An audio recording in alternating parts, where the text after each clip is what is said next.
Welcome to another episode of Alexa Jones Tonight. I'm your host, Alexa Jones, and tonight I will share with you the news that I think you should know.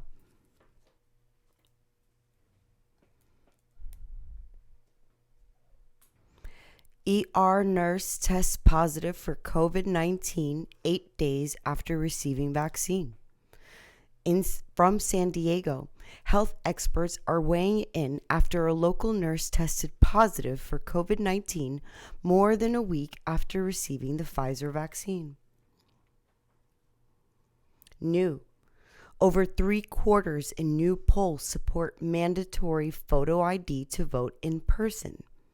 An overall majority of voters, including majorities in virtually every major voting demographic, believe Americans should be required to show a photo ID before casting a ballot in person.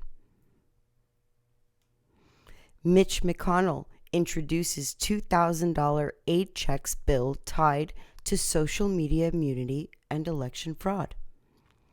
A federal judge on Tuesday ruled in favor of the Trump administration's plan to require hospitals and insurance to disclose the actual prices for common tests and procedures.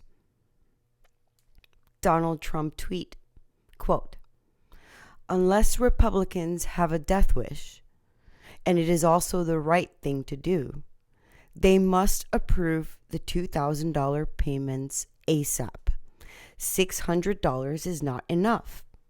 Also, get rid of Section 230. Don't let big tech steal our country. And don't let the Democrats steal the presidential election. Get tough." Breaking.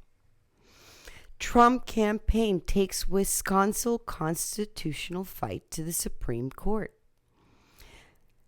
Trump attorney Rudy Giuliani announces on the campaign's petition for certiorari with the Supreme Court of the United States, challenging the Wisconsin Supreme Court decision allowing over 50,000 illegal absentee ballots, claiming in violation of Article 2 of the United States Constitution. Part of the claims: 1. More than 28,000 votes were counted from people who failed to provide identification by abusing the state's, quote, indefinitely confined status, including 2 Biden electors. 2. Nearly 6,000 absentee ballots were counted that were contained in incomplete and altered ballot envelopes that the Wisconsin statutes expressly forbid. And 3. More than 17,000 ballots were collected by hand in direct contravention of the statutes in Democrat-sponsored events in Madison in September and October. Peter Navarro, hot off the press. New lot study estimates 11,350 absentee votes lost to the President Trump in Georgia. Another 289,000 excess fraudulent votes across Georgia, Arizona, Michigan, Nevada, Pennsylvania, and Wisconsin. Exclusive. Kyle Rittenhouse's mother says they will sue Joe Biden. Sophos unblocks the Donald.win. Sophos is one of our nation's largest security firms. Recently, they have blocked access to the Donald.win, which is the largest Trump rally forum on the internet. Wow. Georgia judge, who is also Stacey Abrams' sister, blocks elections officials from challenging voters who live outside a registered district. In other words, Stacey Abrams' sister, a judge, also blocked removing and cleaning up the Georgia voter polls. In this case, Stacey Abrams' sister found standing, whereas with the Supreme Court and the case with Texas, they did not. Breaking. California lockdowns have been extended indefinitely. More on that. 2 hydrochloroquine factories have been blown up. Hydrochloroquine was claimed by the president and many doctors earlier this year to be a cure for COVID-19. Moreover, studies have claimed that it actually can be used as a prophylactic. A prophylactic means that the medicine can be used to prevent the spread and the contraction of COVID-19. However, many media outlets and at least one scientific journal claimed that hydrochloroquine was dangerous, and so many hospitals nationally were not allowed to distribute this medicine to their patients. Now, we have the largest hydrochloroquine manufacturer in Taiwan blow up. And then 2 weeks ago in India, another leading manufacturer of hydrochloroquine exploded. Fun fact: when they killed Caesar, thinking that the public wanted it, little did they know that the public loved him. Everyone in the Roman Senate that was party to that was hunted and brought to justice. Friendly reminder: Kamala Harris hasn't resigned from the Senate, and Biden's transition team has been removed from the intelligence hearings and briefings.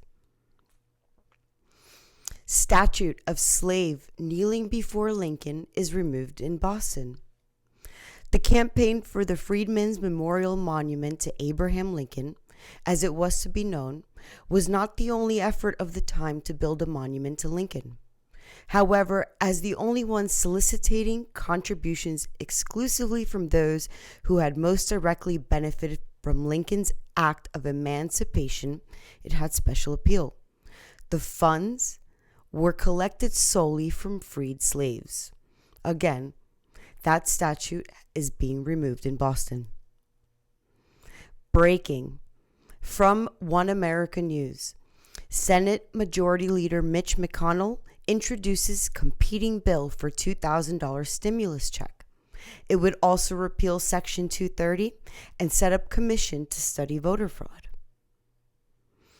To remind you, the original bill in which Democrats send a $600 stimulus to you, that bill also included $130 million to Nepal, $135 million to Burma, $85.5 million to Cambodia, $700 million to Sudan, $1.4 billion to something called the, quote, Asia Reassurance Initiative Act.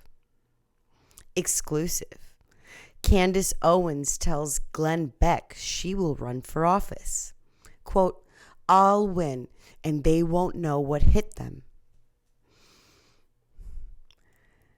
Joe Biden is not my president, the title of a Facebook group that has already amassed more than 1.1 million members as of today, doubling in under 2 days. Mom sues school for forcing son to take anti-white class in first lawsuit of its kind. Originally from New York, a Nevada mother is suing her son's school because he was forced to take a class teaching about anti-white race theories. The sociology class, titled Sociology of Change, promoted, quote, anti-white racism to students with some materials discussing internalized privilege and the existence of oppression, according to Fox News, as well as asking students to label themselves and others as oppressed or oppressors. The younger Clark, a biracial 12th grader at the Agassi campus, was required, quote, from the lawsuit, to make professions about his racial, sexual, gender, and religious identities, which were subject to the scrutiny, interrogation, and derogatory label of students, teachers, and school administration, according to court documents.